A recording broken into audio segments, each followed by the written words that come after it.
111 W.P.O.T. Sports UFC 246 Fight Predictions on Weed. The Wild Man Steve here, and boy, am I not overly excited about this one, folks.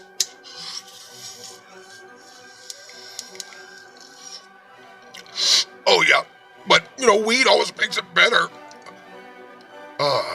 Yeah, get yourself a little weed for UFC 246, because you're going to need it. It's really more like UFC 246, the ABC Saturday night movie. And it's just a big production being put on, to help Conor get back in the game. McGregor, Cerrone, the main event. Not much of a main event at all, if you ask me. But, we're going to watch, and we're going to be high, so it'll be fun. That'll be the best part about it. However, as far as UFC fight cards go, this one's a little bit thin, folks, and there's not too much you can say about it. We do have some fight picks for you, fight picks that will be given on Weed, of course.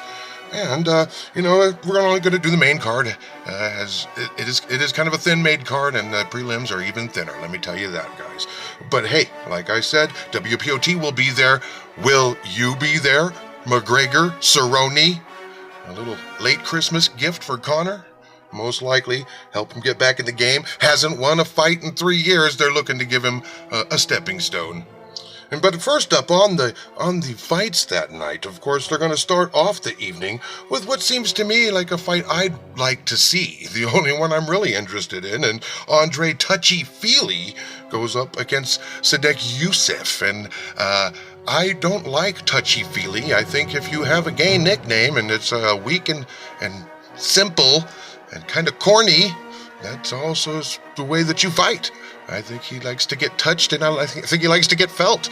And I think that Youssef's going to do a little bit of that. I'm definitely Wild Man Steve and Star Malibu out there in Los Angeles, California.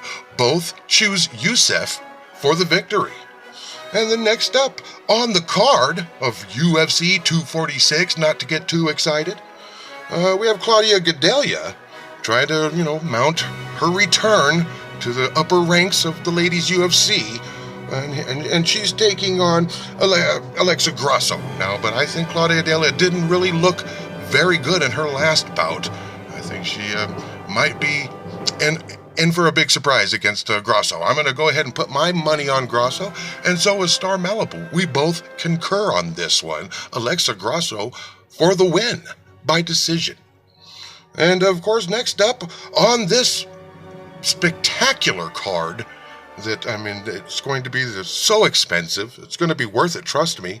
Not. Okay. Next up, of course, we're going to have Holly Holm. Now, it's always nice to see Holly Holm, and she's getting a rematch with Raquel Pennington, which, a lot of people, and myself included, thought she kind of lost that first fight against Raquel Pennington. I thought Pennington outscored her, but I think they were so intrigued in making a matchup between her and Ronda Rousey that they gave Holly the win. But in my book, I think that, Pennington outscored her, and we'll see what happens. Although, if I have to put my money on somebody, I'm going to put my money on Holly Holm. She's got the reach, she's got the experience, and she's got that hi-ya! She does that hi-ya! And hopefully she does that on time. We'll see. Now, of course, in our co-main event of the evening is, a battle of who gives a shit against what's-his-face. And we got Anthony Pettis, who's kind of, he's headed to Bellator, folks. He's headed to Bellator. I love Anthony as much as the next guy, but the guy's headed to Bellator. When you get to a certain age, you got to move on and go fight other old fogies. Against Ferreira. And I think Diego Ferreira is going to probably help Anthony Pettis on his way to the Bellator retirement home. So my money is going on Diego Ferreira for the victory. However, Star Malibu, she's going with Anthony Pettis, so we definitely split on that one, guys. 50-50, and it's kind of a 50-50 fight anyway, so hey. And then, of course, we have the main event, the soap opera, the movie of the week.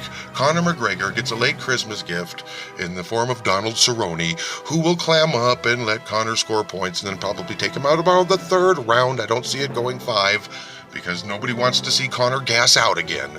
So I definitely see this as a performance art, and Conor McGregor will take home the victory. I'm sure everybody's got the smart money on that one. Might as well take a toke and say Conor McGregor all day.